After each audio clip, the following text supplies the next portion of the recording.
আমরা যে যখনই ভাড়া তোলার কোনো পদক্ষেপ নিই সাথে সাথে এসে আমাদের উপর অ্যাটাক হয়। দখলে যাওয়ার পরে আমার 7টা লোককে সে সিকিউরিটি গার্ডকে পিটিয়ে একদম রাস্তায় ফেলে রেখেছিল। টিভি ফুটেজে সে বারে বারে এসেছে আমাদের অফিসে, সে রেগুলার আসা যাওয়া করে। আমাদের প্রতিনিধি যারা ওখানে উপস্থিত থাকেন অফিস ম্যানেজমেন্টে, তাদের কাছে বারে বারে এসে বলে যে উনি তো ভাড়া তুলতে পারবেন আমার সহযোগিতা ছাড়া, আমাদের সহযোগিতা লাগবে না হয় এখানে কিছুই করতে পারবে না, বিভিন্ন লোকজন ঝামেলা করবে, আর আমি থাকলে এখানে কেউ আসবে না, আমাকে টাকাটা দিবেন, আমি নিশ্চিত করবো আপনি যেন এখানে ভাড়া তুলতে পারেন।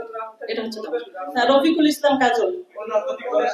উনি কি পদে আছে জানেন? উনি নিজেকে বিএনপি নেতা পরিচয় দেয়। উনি আহ, মধ্যবয়স্ক হবে, বয়স 60-এর কাছাকাছি।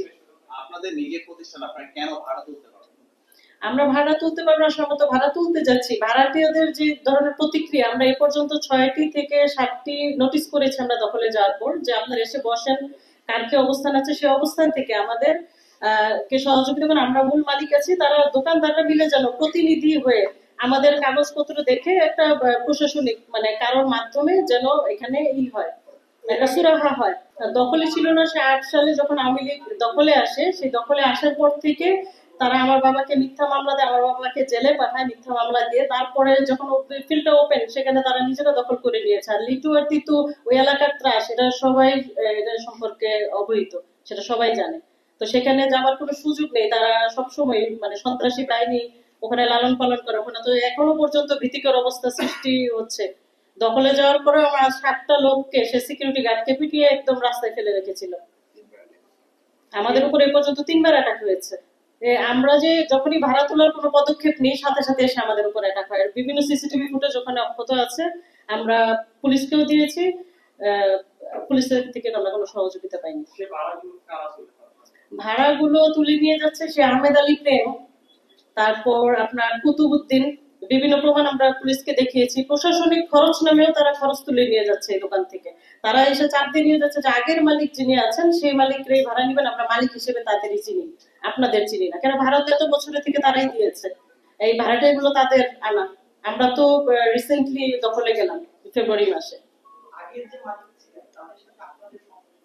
আমাদের কোনো সম্পর্ক নেই, তারা পলিটিক্যাল লোক, তারা দখলে নিয়েছে। তারা বিভিন্ন ভাবে আমাদের ভয়ে হুমকিতে, আমার বাবা নিজে যেভাবে হেনস্থার শিকার হয়েছে তাদের দ্বারা, ভয়ে কেউ যায়নি এখনো পর্যন্ত। মানে আমার পরিবারের বিভিন্ন মানুষজন ওখানে যেতেও ভয় পায়, ওই এলাকা জুড়ে যাওয়া যায় না, তাদের এরকম আতঙ্ক ওই এলাকা জুড়ে সৃষ্টি করা ছিল। বিহাইন কর্তৃপক্ষের ওখানে আসলে আমি তো আবেদন করেছি, ওনাদের তো কিছু নিয়ম আছে যে কোনো জমি বিক্রি হলে বা কোনো ধরনের বেচাকেনা করতে হলে তাদের পারমিশন নিতে হবে। তো এই পারমিশন নিতে গিয়ে আসলে হস্তান্তর প্রক্রিয়ায় আমি দীর্ঘ 1.5 বছর যাবত ঘুরে বেড়াচ্ছি।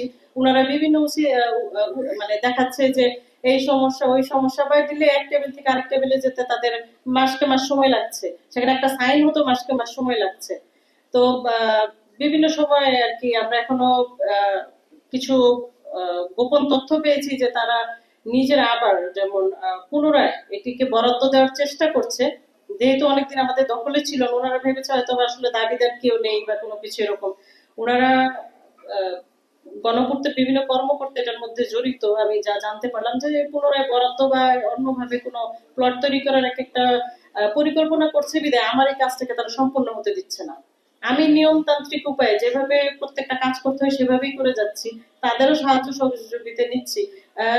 গণপূর্তের আসলে সবাই না, যেমন চেয়ারম্যান সাহেব আমাকে সাহায্য করেছেন, আমার কাগজপত্র দেখেছেন, যাচাই বাছাই করেছেন, সবকিছু ঠিক দেখে উনি আমাকে সাহায্য করার আশ্বাস দিয়েছেন। কিন্তু অন্যান্য অনেকেই আছেন যে আসলে এই কাজটা কমপ্লিট হোক সেটা হয়তো বা চাচ্ছে না, যার জন্য বারে বারে বাধা সৃষ্টি করছে আমাকে।